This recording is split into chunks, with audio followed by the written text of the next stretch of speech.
बिस्मिल्लाहिर्रहमानिर्रहीम।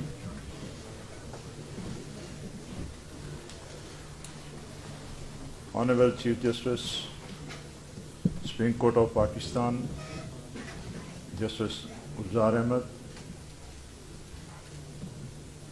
मेरे senior puny जज मलिक शहजाद अहमद, जज लाहौर हाई कोर्ट, ब्रदर जजेस Lahore high court, vice chairman Punjab bar council, chairman executive Punjab bar council, advocate general Punjab, member Pakistan bar council,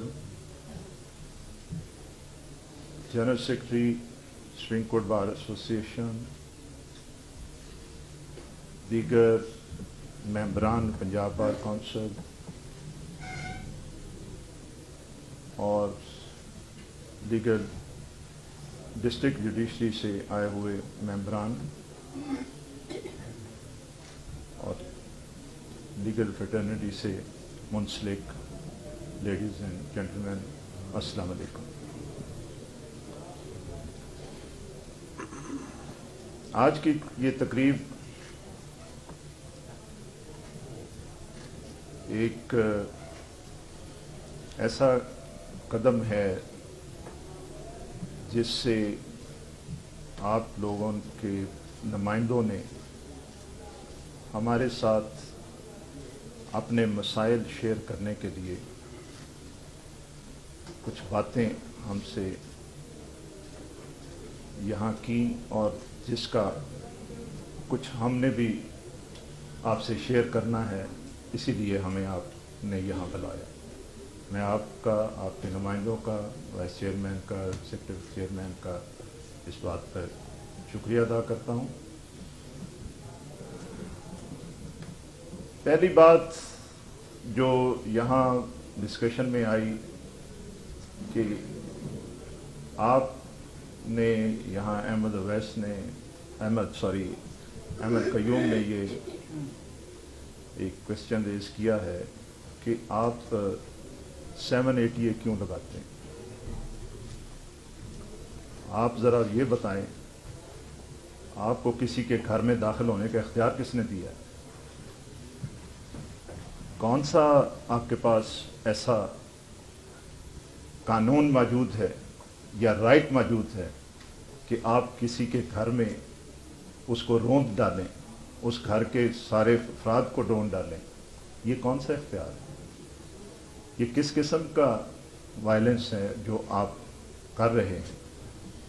और जब आप जुडिशरी के साथ ये सलूक करेंगे तो क्या तवक्को करेंगे आप, जो आपका अपना घर भी है, आप अपने अभी सब दोस्तों ने इस बात को मुत्तफिक तरीके से कहा कि ये जुडिशरी हमारा घर है, हम अपने घर में हैं। पंजाब बार काउंसिल, एसोसिएशंस, ये लीगल फ्रेटर्निटी और जुडिशरी एक हैं, एक ही कोर्ट के दो पहिए हैं। तो फिर क्या इसमें है कि आप उसको गिराने के लिए, उसको तोड़ने के लिए आपने जो वाक़यात किए हैं वो उसकी इजाज़त, कौन सा कानून और कौन सी रास्ता है आपके पास जो जिसको आपने अडॉप्ट किया हुआ? आपको एक फैसला पसंद नहीं, मैंने कल भी कहा था, उसका राइट ऑफ अपील मौजूद है, उसकी आगे रेमेडी अवेलेबल है, उस रेमेडी को अवेल करें। जज का काम है फैसला करना, वो फैसला किसी को, एक पार्टी को पसंद आता है, एक को नहीं पसंद आता। इसका हरगिज़ ये मतलब नहीं कि अदालत के ऊपर हमला कर दिया जाए। और आप जो एक तरफ क्लेम करते हैं कि हम प्रोटेक्टर हैं, हम डिफेंड करते हैं, हमने तहरीक चलाई, इसको बहाल किया, दूसरी तरफ आप उसके ऊपर खुद हमले कर रहे हैं। ये इस लाइसेंस मिला है आपको कि आप जुडिशरी पर हमले करें? ये इस किस्म की बातों को जब तक आप रोकेंगे नहीं, समझेंगे नहीं, इजाज़त कैसे दी जा सकती है इस बात की कि घर के बच्चे उठकर बाप पर हमला कर दें?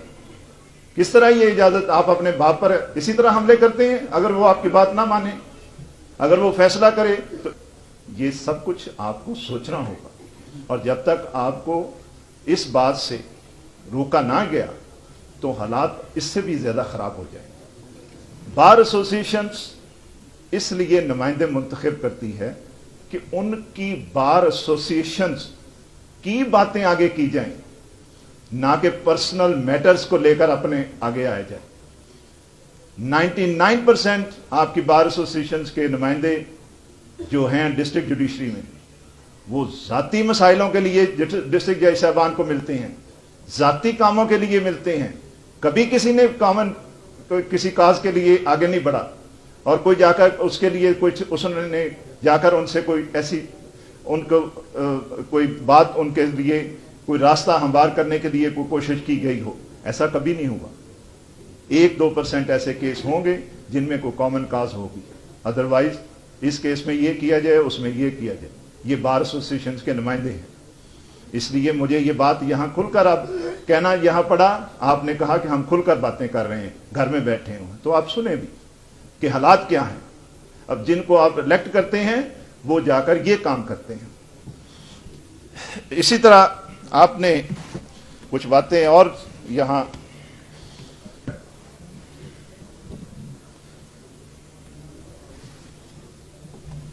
आपकी तरफ से मसाइल का कि किस तरह इसको बेहतर किया जा सकता है। जो आपके पास ऐसे लोग जिनको आपने ट्रेनिंग नहीं की, मैं ये समझता हूं कि सबसे अहम बात यह है कि जो इंडक्शन जो इस प्रोफेशन में दाखिल होता है, जिसको आप अप्रेंटिसशिप करवाते हैं, वो सिलसिला अब ख़त्म हो चुका है। वो जो चेंबर प्रैक्टिस थी, वो बेसिक नेसेसिटी है इस सिस्टम को बहाल करने के लिए और इसको वापस लाने के लिए। अहमद कयूम ने जिक्र किया कि जी उन्हें तो मौका मिल गया क्योंकि उनके फादर, उनकी फैमिली इस प्रोफेशन में थी।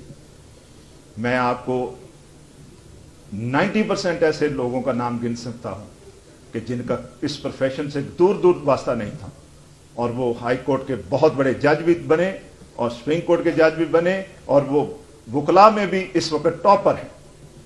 ये कोई जरूरी नहीं है, ये जरूरी है आपकी विल की, ये जरूरी है कि आपने काम करना किस तरह है। आपने काम सीखने के लिए आए हैं या वायलेंस के लिए आए हुए। जिन लोगों को इस बात की तमन्ना हो, जिनके घर में, और ये भी मैं आपको बता सकता हूं कि उनमें 70-80% वो हैं जिनके घर में शायद इस कदर हालात हों कि वो अगर रोजगार उनके घर रोज ना जाए तो शायद खाना ना बनता हो। लेकिन उन लोगों ने मेहनत की, तवज्जो से हर हाल में इसको अपना ओढ़ना बिछोना समझा और इसकी इज्जत एहतराम किया, और फिर उन्होंने अल्लाह ताला ने उनकी मदद की और हर हाल में वो कामयाब हुए। इसलिए ये कहना जरूरी, ये कहना यहाँ गैर जरूरी होगा कि आप ये कि जी जब तक इनको कोई जॉब ना मिले, इनको कोई किसी किस्म की लीगल एडवाइजरी ना मिले। लीगल एडवाइजर कौन रखेगा जिसको एक दिन भी प्रैक्टिस नहीं की जिसने? कैसे ये रखा जा सकता है? उसके लिए कंडीशंस हैं कि 5 से 7 साल की प्रैक्टिस हो उसकी। इसलिए ये चेंबर प्रैक्टिस है जो एक नए आने वाले के लिए उसको ये बात बावर कर लेनी चाहिए कि कम अज कम 5 साल मुझे इस प्रोफेशन में भरपूर तरीके से मेहनत करनी है और किसी किस्म की मुझे इसमें तमन्ना और नहीं रखनी चाहिए। जब कोई 5 साल इसमें मेहनत करता है, जो बेसिक रिक्वायरमेंट है, उसके बाद उसको लॉ पढ़ना आ जाता है, समझना आ जाता है, प्रोपोजिशन समझ आ जाती है, और सबसे बड़ी बात उसे बैठना आ जाता है। वो जब बैठना आएगा तो वो पढ़ेगा, जब उसको पढ़ेगा तो फिर अपना केस बेहतर तरीके से प्लीड कर सकेगा। उसको डंडे सोटे की जरूरत नहीं रहेगी। उसको पता होगा कि इस ऑर्डर के खिलाफ मुझे अपील अवेलेबल है या रिवीजन अवेलेबल है या रेमेडी और कौन सी अवेलेबल है। जब उसे पता ही कुछ नहीं है तो वो कैसे उसको आगे बढ़ सकता है? इसलिए बेसिक जो बात हम जिसको ओमिट कर रहे हैं वो है हमें चेंबर प्रैक्टिस, जिसके लिए मैक्सिमम हमारे बड़ों का जो सीनियर्स हैं उनको दिल बड़ा होना चाहिए। वो अपने पास चैम्बर में लोगों को प्रैक्टिस करवाएं और उनको एक्सेप्ट करें और उनके लिए रास्ते सहूलत वाले पैदा करें। اور مجھے یاد ہے کہ جو ہمارے سینئرز تھے وہ کوئی نہ کوئی چھوٹا کیس کسی طرح کا وہ ہمیں راستہ دیتے تھے کہ چلے اس میں اکاموڈیٹ کر لیتے تھے. کسی کلائنٹ کو اگر پیسے لیے ہیں, انہوں نے فی لے رہے ہیں, تو وہ کسی کام کے لیے انسپیکشن کے لیے فائل کی وہ ہمیں کچھ پیسے دلوا دیتے تھے.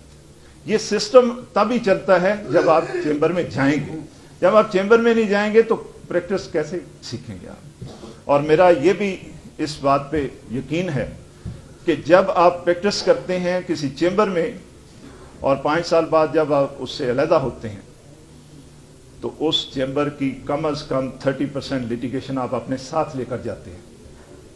یہ ایک سب سے بڑا ایڈوانٹیج ہوتا ہے تاکہ آپ فارغ نہیں بیٹھتے. اب یہاں حالت یہ ہے, یہ میرا ذاتی تجربہ ہے کہ بہت سارے ایسے چیمبر ہیں جن کی اپنی پریکٹس 1 سے 2 سال ہے, ان کے ساتھ 10 جو ہیں جونیئر کام کر رہے ہیں. کیا کر رہے ہیں وہ اپنے ڈنڈے سوٹے تیار کر رہے ہیں اور پھر وہ اس 20-25 لوگوں کے ساتھ جا کر کورٹ میں جاتے ہیں. نہ اس استاد کو کچھ پتا ہوتا ہے نہ اس جونیئرز کو کچھ پتا ہوتا ہے. تو کیا رزلٹ نکلے گا؟ رزلٹ یہی نکلے گا کہ وہ وہاں گالی گلوچ کرے گا اور لا کی تو بات اس نے کرنی کوئی نہیں.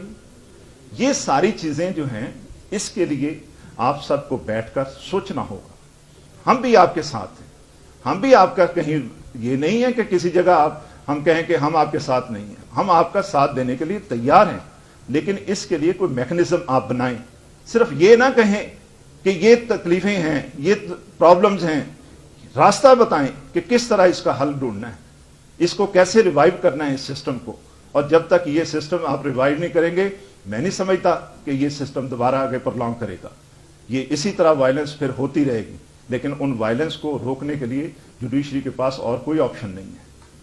ہم اپنے اس آپشن کو ایکسرسائز اس لیے کر رہے ہیں. اور رہی بات کہ آپ کیا یہاں ہمارے لیے ملنے کی بات, میرے دروازے آپ کے وائس چیئرمین اس بات کی جو ہے وہ آپ کو وٹنس ہیں کہ آپ نے جتنی بار بھی کوشش کی ملنے کے لیے کہا, اتنی بار ان کے وفد سے ملاقات ہوئی میری, اور میں نے ہر بات پہ فیصل آباد کے کیس سے لے کر منڈی بہاؤدین کے کیس تھا, میں نے ہر جگہ پر ان کے لیے جو بھی ان کی رائے ہے ان کے ساتھ اپنی رائے کو بھی شامل کیا کہ کسی طریقے سے ان کو حالات کو بہتری کی طرف لایا جائے. لیکن یہ ہرگز ممکن نہیں ہے کہ اس جوڈیشری کو اس طرح بیار و مددگار چھوڑ دیا جائے اور آپ اس بات کا کلیم کریں کہ ہم نے چونکہ جوڈیشری بحال کرنے کے بعد آپ نے خود حملے شروع کر دیے کرنے. یہ کہاں کا اصول ہے؟ یہ بات آپ کو سوچنی چاہیے اس بات پر. باقی میں آپ سے اس بات پہ جو وائس چیئرمین اور پنجاب بار کونسل نے جو ایکٹ کیے ہیں میں ان کو مبارکباد دیتا ہوں کہ بڑی اچھی انہوں کی سوچ ہے, بڑے اچھے انوویشن ہے, بڑی اچھے انہوں نے امپرومنٹ کی ہیں, اور میں اس بات پر ان سب کو مبارکباد دیتا ہوں. Thank you very much.